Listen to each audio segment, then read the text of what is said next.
Nahodha Mheshimiwa Mzava, Mheshimiwa Kunambi. Mheshimiwa Naibu Spika, kwanza naipongeza wizara kwa kuchukua hatua mbalimbali za kuimarisha utendaji wa idara ya mahakama. Pili, napenda kusema kwamba idara ya mahakama imeendelea kuchukua hatua mbalimbali za kuimarisha mifumo ya tehama na kutumia mahakama zinazotembea ili kuimarisha ufanisi na utendaji wa kesi, hasa kwa kutumia mikutano ya kimtandao, yani video conferencing. Mheshimiwa Naibu Spika, hapana shaka matumizi haya ya teknolojia ya kisasa katika kuendesha kesi yamesaidia sana katika kupunguza gharama za uendeshaji na usafiri, hasa kwa mahakimu na washtakiwa mbalimbali. Mheshimiwa Naibu Spika, hata hivyo, kwa maoni yangu, dhamira hii ya kutumia mifumo ya kisasa ya teknolojia katika kuongeza ufanisi na kupunguza gharama za uendeshaji wa kesi inakwenda kinyume na dhamira ya kuongeza magari pamoja na matumizi makubwa ya kisasa. Katika busara ya kawaida, unapokuwa na mifumo ya kisasa ya uendeshaji, matumizi ya magari yanataka kupungua, kwa sababu kila magari yanapoongezeka na gharama zinazidi kuongezeka pamoja na ununuzi wa vipuri. Lakini hoja ya pili ambayo nadhani ni vizuri nikaisemea kwamba nafikiri idara ya mahakama ina haja ya kuangalia upya uamuzi wa kutaka kuanzisha karakana maalum ya kutengeneza magari. Kwa maoni yangu, mahakama ingepeleka magari yake katika karakana za serikali ili mahakama ikabakia na jambo lake la msingi la kuendesha kesi. Mheshimiwa Naibu Spika, mtakubaliana nami kwamba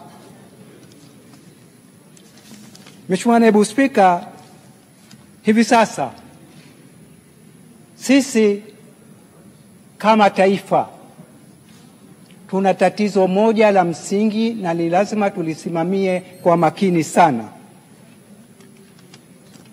Makubaliano ya mikataba ya miradi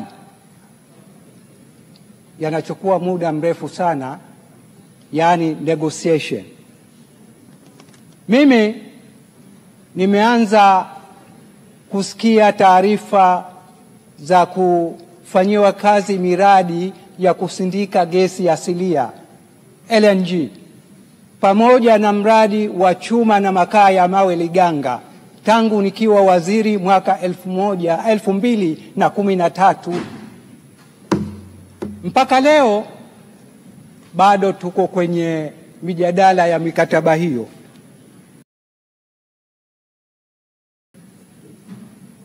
Natambua kuna haja ya kufanyia kazi mikataba hii kwa umakini ya hali ya juu, lakini natambua pia iko tofauti kati ya umakini na kuchelewesha mambo.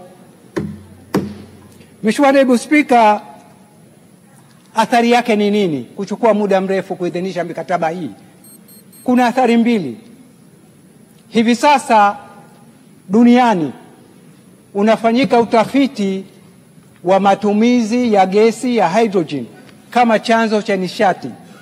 Utafiti huu ukifanikiwa, gesi yetu itabakia chini ya ardhi kama makumbusho. La pili, hivi sasa dunia inafanya utafiti juu ya kupata chanzo mbadala cha kutumia chuma. Badala ya kutumia chuma, watu wanafikiria kutumia madini ya platinum na titanium. Hilo likifanikiwa, makaa ya chuma cha Tanzania kitabaki bila kufanyiwa kazi. Lakini jambo la tatu, suala la matumizi ya makaa ya mawe kama chanzo cha nishati Hivi sasa dunia inazungumzia juu ya haja ya kutumia nishati iliyo safi. Makubaliano hayo yakifikiwa, basi hapana shaka kwamba makaa ya mawe ya Tanzania yatakuwa hayana matumizi. Ndio maana nasisitiza kuna haja ya kukamilisha miradi hii na majadiliano haya yakamilike haraka iwezekanavyo ili miradi hii ianze kufanyiwa kazi.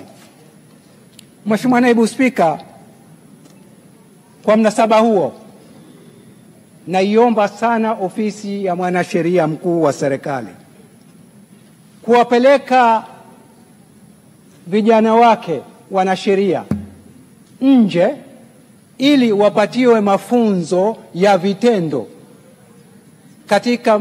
katika masuala ya majadiliano na maridhiano ya mikataba. Na hapa sizungumzii shahada.